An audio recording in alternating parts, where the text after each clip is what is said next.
Biz Türkiye bo'lish sifatimiz bilan Sharq Turkistonlik qarindoshlarımızning yanida turishni davomlashtiramiz deb X Story'da o'z bayonotini bildirgan Türkiye Parlamenti Kishilik huquq komiteti müdiri, parlament a'zosi Darya Yanif 9 yanvar kuni Anqaradagi o'z ishxonasida İstanbulni markaz qilib faoliyat olib berayotgan Xalqaro Sharq Turkiston tashkilotlar birligi va Sharq Turkistondagi kishilik huquq ko'zatish jamiyati hay'atini qabul qilgan.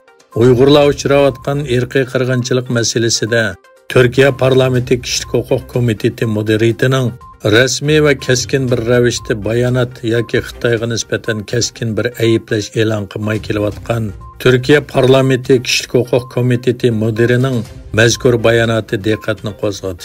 Chunki mazkur bayonotda Xitoyga nisbatan bir tanqidiy ton ifodalanmagan edi.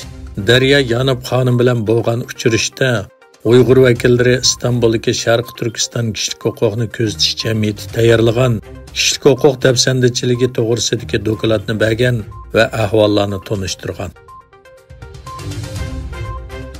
Birlashgan Davlatlar Tashkiloti 2022-yil 8-oyda e'lon qilgan dokladida Xitoyning Uyg'ur rayonidagi bostirishlari insoniyatga qarshi jinoyat shakllantirayotgan bo'lishi mumkin deb hukm qilganda, bu bostirishlarning eng ko'p va qabih bo'layotganining Uyg'ur musulmonlarga qartilgan tatbiqlash, ming yuyish va majburiy emgak silish ekanligi ma'lum bo'lgan edi.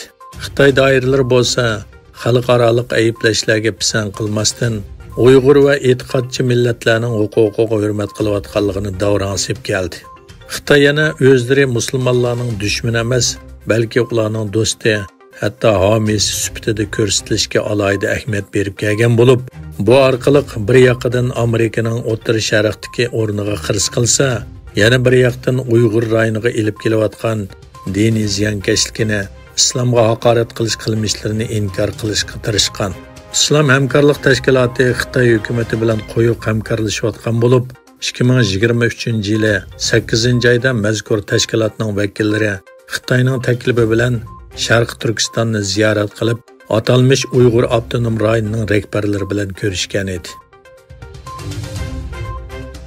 Tayvan rahbarlik va qonun turg'izish komiteti saylimiga tayyorlik qilayotganda Xitoyning Orol atrofidagi bo'shlig'iga jasus sharlarning faoliyati kuchayganligi o'tirg'i qo'yildi.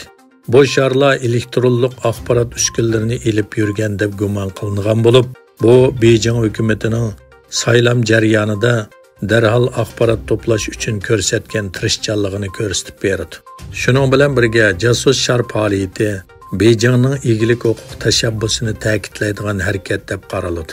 Tayvandagi rahbarlik saylimida partiyalarning Xitoy bilan bo'lgan egilik huquq talash tortishidagi maydoni hal qilg'uch rol o'ynaydi.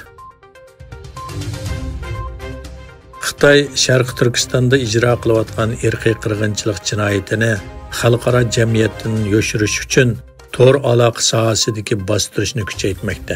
Jumladan, Jamoat xavfsizlik ministrligi 2024-yillik atalmış tor fitna ig'volarga zarba berish, tuzash maxsus harakati yili qilib bekitilgan. Xitoy kundalik gazetining xabar qilishicha, Xitoy Jamoat xavfsizlik ministrligi 2024-yilni atalmış tor fitna ig'volarga zarba berish, tuzash maxsus harakati yili qilishni qaror qilgan. Amerika dengiz armiyasining bir askari Xitoyni sazgur harbiy axborot bilan ta'minlash jinoyati bilan 27 oylik qamoq jazosiga hukm qilingan. Amerika Adliya ministrligining bayonotida 26 yoshli Thomas Chavinning qarxo'rlik badaliga Xitoy axborot organlarini sazgur uchur bilan ta'minlaganligi uchun ayiblanganligi o'tirg'i qo'yilgan. İsrail Yediot Axornot gazetining xabarida London saqchilarining İsrailning urush jinoyati sodir qilganligi to'g'risidagi ayblashga qarata tekshirish boshlanganligi bayon qilingan. Xabarlarda aytilishicha, bu masala Isroil bilan Angliya o'rtasida diplomatik jiddiylik paydo qilgan. Isroil bu masalaga bo'lgan noroziligini ifodalagan. Xabarlarda London saqchilarining Angliyadagi aerodromlardan o'tib ketayotgan guvohchilarni G'azzada yuz bergan urush jinoyati va insoniyatga qarshi jinoiy qilmishlarni doklad qilishga chaqirganligi bayon qilingan.